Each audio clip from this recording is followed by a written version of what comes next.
Haha, halo, assalamualaikum warahmatullahi wabarakatuh. Ketemu lagi dengan saya di channel Haha, ayo belajar.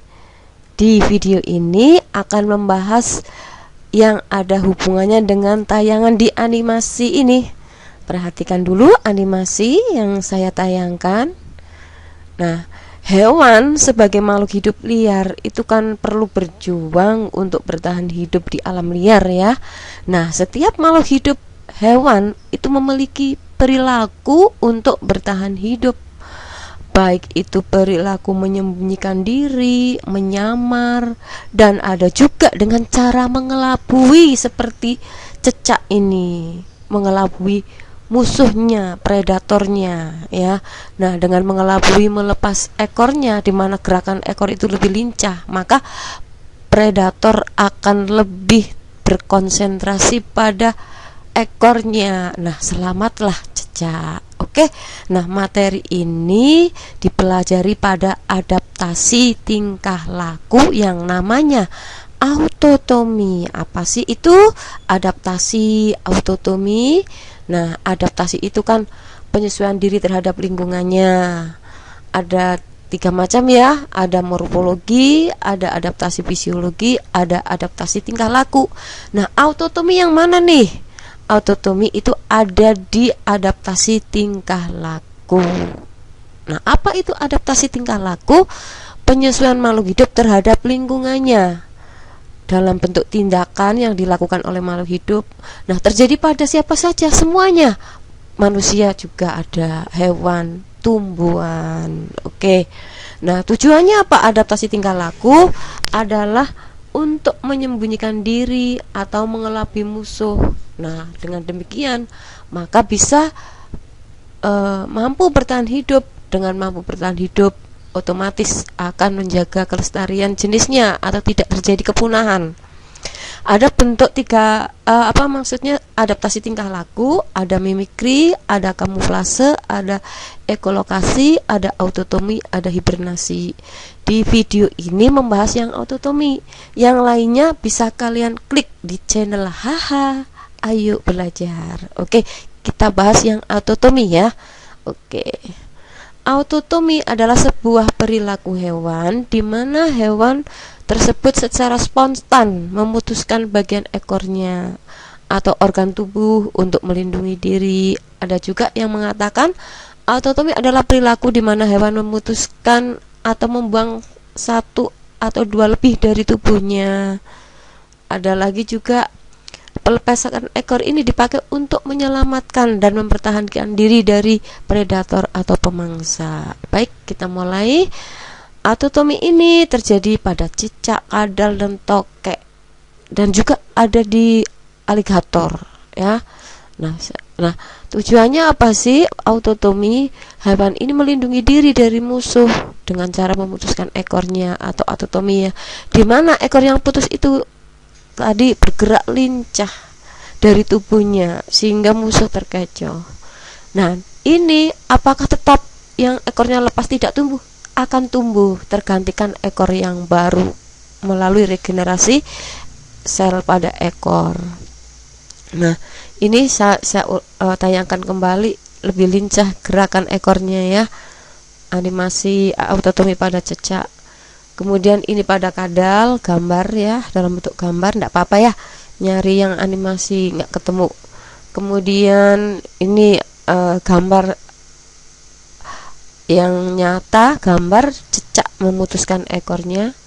Kemudian aligator, nih aligator itu hampir mirip dengan buaya, itu ternyata bisa autotomi dengan melepas ekornya. Aligator nih ya, hampir mirip dengan buaya. Atau saya tunjukkan lagi ini, itu ya, yang coklat muda buaya, yang agak gelap aligator. Ternyata aligator mampu bisa menjaga diri melalui autotomi. Nah, bagaimana cara ekor yang lepas tumbuh kembali?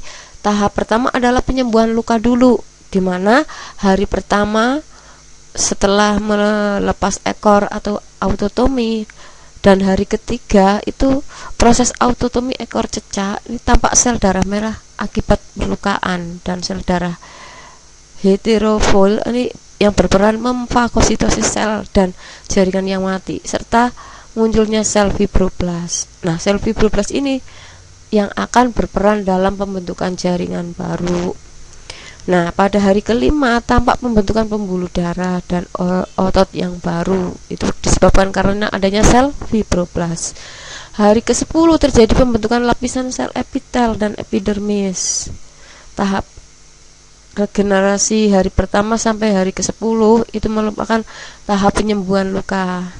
Nah, setelah luka tertutup, mulai terjadi pertumbuhan berbagai jaringan-jaringan di bawah epidermis. Nah, sekarang kita lanjut bagaimana pembentukan ekor dari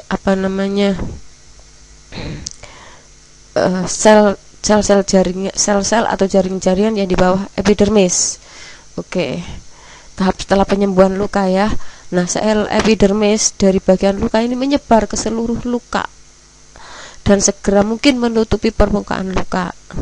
Selama beberapa hari penutupan luka dari sel epidermis ini menjadi tudung epidermis apikal. Apa itu? Sel-sel yang banyak terkumpul di bawah epidermis.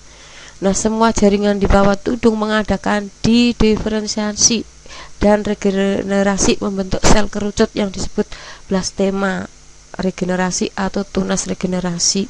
Jadi maksudnya ini terjadi pembelahan sel-sel terus-menerus dan ada pembagian tugas, ada yang membentuk otot, saraf, sel darah dan sebagainya yang menunjang terbentuknya ekor. Itu maksudnya diferensiasi.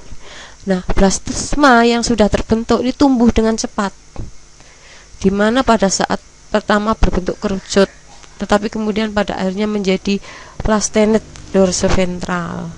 Nah, kemudian setelah periode proliferasi terjadi perbanyakan sel-sel.